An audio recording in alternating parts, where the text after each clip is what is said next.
एक समय की बात है। एक राज्य में एक प्रतापी राजा राज करता था।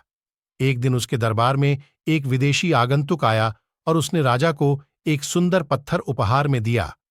राजा वह पत्थर देख बहुत प्रसन्न हुआ।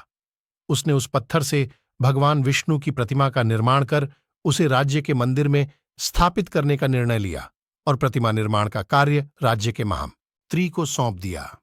महामंत्री गांव के सर्वश्रेष्ठ मूर्तिकार के पास गया और उसे वह पत्थर देते हुए बोला, महाराज, मंदिर में भगवान विष्णु की प्रतिमा स्थापित करना चाहते हैं।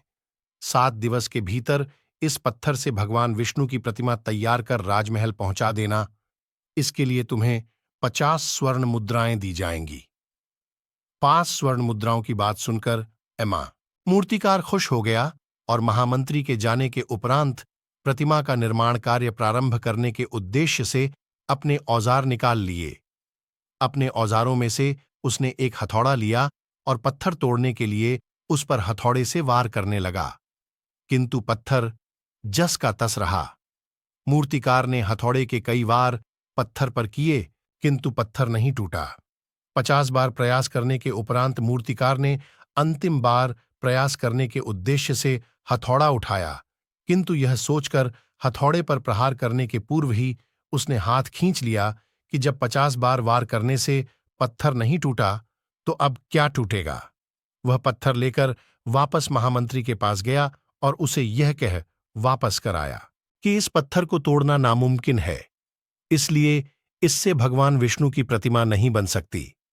महामंत्री को राजा का आदेश हर स्थिति में पूर्ण करना था, इसलिए उसने भगवान विष्णु की प्रतिमा निर्मित करने का कार्य गांव के एक साधारण से मूर्तिकार को सौंप दिया।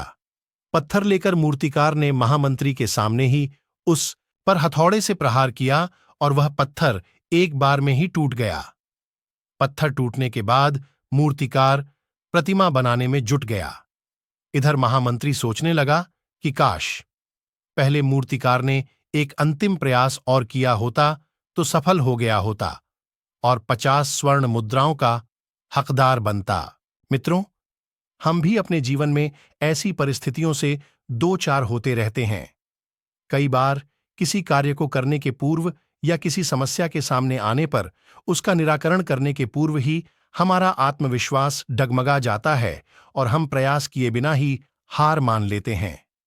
कई बार हम 1-2 प्रयास में असफलता मिलने पर आगे प्रयास करना छोड़ देते हैं, जबकि हो सकता है कि कुछ प्रयास और करने पर कार्य पूर्ण हो जाता या समस्या का समाधान हो जाता।